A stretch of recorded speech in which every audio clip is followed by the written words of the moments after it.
जैनब, आपकी तो मीटिंग नहीं थी, आप यहाँ पर? मैं मीटिंग में ही था। अच्छा, तो फिर? मैंने वहाँ फैसला किया कि आपसे ज्यादा इम्पोर्टेंट इस वक्त कुछ और नहीं। बताइए, आपकी यासीन रूह को आखिर तकलीफ किसने पहुंचाई है? मैं सुन रहा हूँ। आपका बहुत बहुत शुक्रिया कि आप इस वक्त मेरे पास आए। ये मेरे लिए एक एजाज है।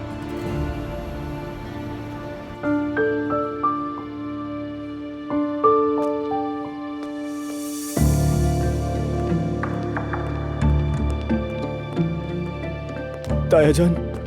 हाँ, कैसा है उमर? क्या हो गया उसे? कुछ नहीं पता अभी तक।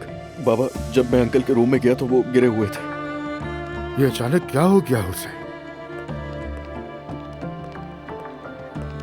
आप सब उमर उनाल के घर वालों में से है ना? जी, मैं भाई हूँ उनका। मैं बेटा हूँ उनका। हालत कैसी है? दरअसल मैं इस हॉस्पिटल में जॉब नहीं करता, लेकिन उमर साहब मेरे मरीज हैं। जब यहाँ के डॉक्टर्स ने उनकी रिपोर्ट्स देखी तो उन्होंने मुझे फौरन बुला लिया। एक मिनट। इस बात का क्या मतलब है कि वो आपके मरीज हैं? मुझे लगता है कि आपको उनकी हालत के बारे में कुछ पता नहीं। हालत? किस हालत की बात कर रहे हैं आप? बाबा? मतलब बाबा बीमार थे क्या? खुल के बताइए ना, क्या बात है? एक ट्रैफिक हादसे के बाद उनके दिमाग में बबल बन गया था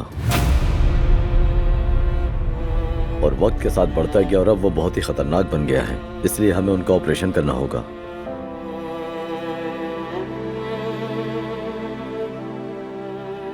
बच्चों, तुम लोग मेथे के साथ रहो। क्या डॉक्टर, आप मेरे साथ आएंगे? बिल्कुल। ये हो क्या रहा है? बाबा ने हमें क्यों नहीं देखिए, बताया? इस ऑपरेशन को फौरन होना चाहिए, लेकिन ये खतरनाक भी है। बचने के इम्कानात बहुत ही कम हैं। अब मैं आपको एक बार फिर ये बात साफ साफ कह रहा हूं, अगर मुझे कुछ हो गया तो ला हौल वला कुव्वत। उमर, तुम बिल्कुल मरियम की तरह बात कर रहे हो। क्या हो गया तुम्हें? पता नहीं भाई, लेकिन ये तो दुनिया है, कब क्या हो जाए कुछ नहीं कहा जा सकता। क्या बात है जो तुम हमसे छुपा रहे हो? आज तुम डॉक्टर के पास भी गए थे। नहीं भाई, नहीं। मैंने रेहान को मुलाजमत पर रख लिया है। वो आता जाता रहेगा, हमारे काबू में रहेगा। हमें पता होगा कि वो क्या कर रहा है। मेरे बाद यूसुफ उस पर नजर रखेगा। तुम्हारे बात से क्या मतलब है? यानी जब मैं कंपनी में ना हुआ तो ये मतलब है मेरा। जो कुछ भी आपके बस में कीजिए प्लीज। ऑपरेशन खतरनाक है तो इसीलिए हमें किसी अपने के दस्तखत चाहिए होंगे। मैं हूं उनका बेटा भी है। बेटा बालिग है? जी हाँ। ठीक है, फिर उसी के दस्तखत ले लेते हैं। मैं पेपर्स तैयार करवाता हूँ फौरन। ठीक है। अल्लाह आसानी करे। डॉक्टर क्या कह रहे हैं? बेटा, उमर का फौरी ऑपरेशन करना पड़ेगा, उसकी हालत ठीक नहीं। क्या मतलब हालत ठीक नहीं है बाबा? बताएं। बाबा को हुआ क्या है, बता क्यों नहीं रहे? बेटा, मैं जानता हूँ ये आसान नहीं है तुम्हारे लिए, लेकिन तुम्हें सबसे पहले एक जरूरी काम करना होगा। हॉस्पिटल के फॉर्म पे साइन करने होंगे ताकि ऑपरेशन फौरी हो सके। समझा नहीं। बतौर फैमिली मेंबर, यानी अगर उसे कुछ हो गया तो हॉस्पिटल की कोई जिम्मेदारी नहीं होगी। ये मैं नहीं कर पाऊंगा। ऐसा मत कहिए मुझसे, खुदा के लिए। आप मुझसे दस्तखत मत करवाएं।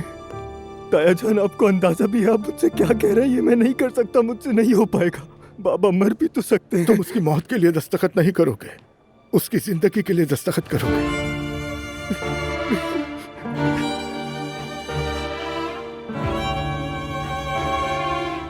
तायाजान, मुझसे नहीं होगा।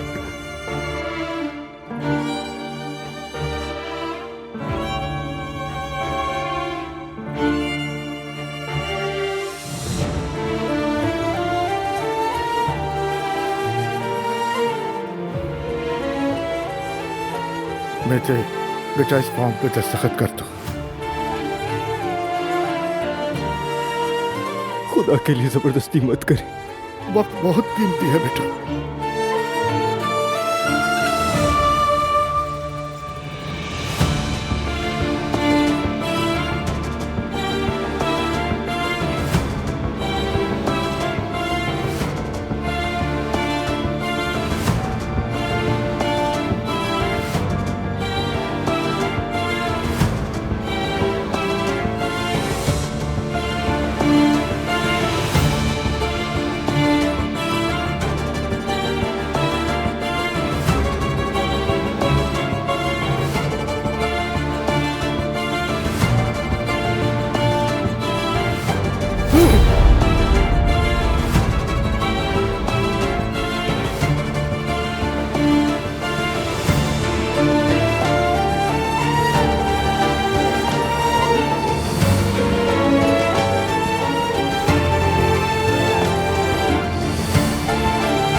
कोई आकर हमें कुछ बता क्यों नहीं रहता है जान?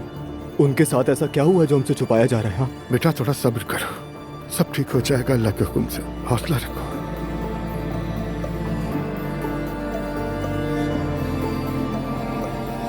अजलान, दुआ कहाँ है? वो अपनी अम्मी के पास गई है, सब कुछ खुद बताना चाहती है। ये मेरे लिए बहुत मानी रखता है कि आप इस वक्त मेरे साथ हैं। अस्तगफुरुल्लाह। सच कह रही हूँ मैं। मतलब जो शुरू में हुआ, जो बाद में हुआ, उसके बाद दरमियान में जो हुआ, हम अपनी मुसीबतों पर कह लगा रहे हैं। ऐसे मत कहिए। हम दुआ करते हैं कि अल्लाह हमें बदतरीन हालात से बचाए। हाँ, आप ठीक कहते हैं, लेकिन मैं मुस्तकबिल नहीं देख पा रही हूँ। अर्तुल, जो कुछ एलिफ ने किया, मैं उस पर शदीद गुस्से में हूँ। तुम ठीक कहती हो, एलिफ ने गलती की, मगर इस गलती में वो अकेली नहीं है, अब्दुल्ला साहब भी शामिल है। लेकिन एक और बात है, ये मोहब्बत है। जब मोहब्बत गालिब होती है तो अक्ल बहक जाती है, तुम जानती हो। क्योंकि सामने एलिफ है, इसलिए मेरा गुस्सा सिर्फ उस पर है, वरना हर बात की जिम्मेदारी उसी पर नहीं डाल सकते हम। मैं अपनी बहन के बारे में सोचती हूँ, अपनी माँ के बारे में सोचती हूँ, अपनी दोनों बेटियों के बारे में सोचती हूँ, और ये भी कि आगे क्या होगा। ऐसे में बात करना और आपका साथ अच्छा लगता है मुझे। क्या मैं तुमसे एक एतराफ़ कर सकता हूँ? जरूर। आपने मेरी पूरी जिंदगी को बदल दिया है, जानती है। वो कैसे? मैं एक खामोश रहने वाला आदमी था, अकेला जीता था मेरी सारी जिंदगी, बस मेरी बेटी और मेरा करियर था। लेकिन जब से मैं तुमसे मिला हूँ, तुमसे अपनी बातें शेयर करने लगा, तुम्हारे साथ अपने दुख बांटने लगा, हत्ता कि तुम्हारी मदद करने लगा, तुम्हारे साथ मिलकर काम करने लगा, तो मैंने खुद को हद से ज्यादा अहम महसूस किया। अर्तुल, आप वाकई बहुत अहम इंसान हैं। फिर हमारे ख्यालात का तबादला, तुम्हारे मशवरे, सही रहनुमाई, जैसे मेरी जिंदगी में कुछ कमी थी, तुम आई और तमाम बिखरे हुए टुकड़े अचानक से अपनी जगह पर जाकर बैठ गए। कम से कम मैं ऐसा महसूस करता हूँ। और मैंने अपने आप से कहा था कि अब मेरी पूरी जिंदगी बस मेरी बेटी महल और मेरा करियर थी। लेकिन उसकी तरतीब भी बदल गई। अब मेरी पूरी जिंदगी मेरी बेटी, मेरा करियर और तुम हो। और मैं नहीं जानता कि ये कहना मुनासिब है भी या नहीं, और मैं इस पर ज्यादा सोचता भी नहीं हूं। ज़ैनब, मैं अपने जज्बात मजीद छुपाना नहीं चाहता, कहना चाहता हूं, मुझसे नाराज तो नहीं हो? बिल्कुल नहीं, मेरा मतलब मैं नाराज नहीं हूँ। पता नहीं क्यों, लेकिन अचानक से सब कह दिया कि बस मेरे जज्बात हैं। ज़ैनब, मैं तुम्हें हर रोज अपने साथ देखना चाहता हूँ, जिंदगी भर तुम्हारे कदम से कदम मिलाकर चलना चाहता हूं मैं।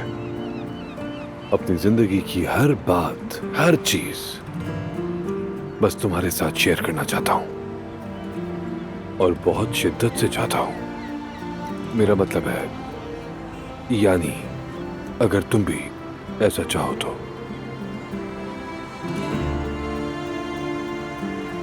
अर्तुरुल, आप मेरे लिए बहुत खास हैं और बहुत अहम शख्सियत हैं। बहुत खुशकिस्मत हूँ कि आप जैसे इंसान से मिली और मैं आपको जानती हूँ।